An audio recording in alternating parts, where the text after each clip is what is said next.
We're going to learn a little bit about proper winter care for fruit trees. This was is a peach tree.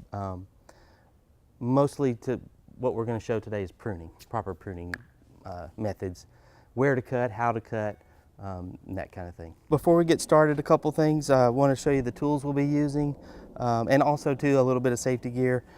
You always want to be using a good set of work gloves, and even some safety glasses for that matter.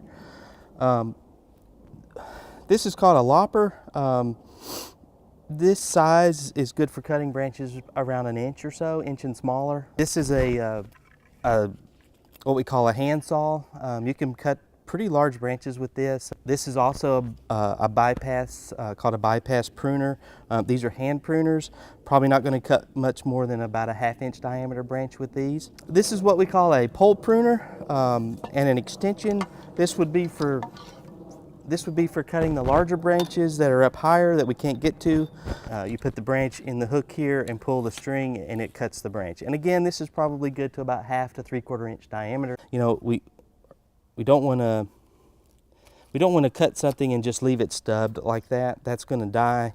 And on a larger scale, if it's a larger branch especially, that will die and invite decay into the main leader. So we just want to make sure we get all the way down to the branch collar. And you leave what we call a stub, you know, this dies and it will invite decay into this main leader. So I need to cut that off back to this little ridge here, which is called the branch collar. And there we go. Now that's going to be like I said, there's enzymes and chemicals inside the tree that will that are going to be stimulated to seal this wound up. When the fruit comes in, branches tend to bow down and break. So what we're doing is we're shortening the length, but we're also shaping the tree at the same time. So I found a good place here to cut this branch to get this weight off the end, and when the fruit comes, the branch will be strong enough to hold it. I'm just going to cut it here back to a vertical, just like that.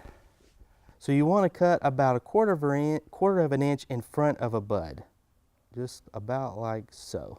So what'll happen is this last bud will take over dominance of the branch and grow in this direction next year. So for the next branch, you would want to cut same thing in a quarter inch in front of the bud, but you want this bud to go in the other direction so that you don't want all the buds growing in one direction.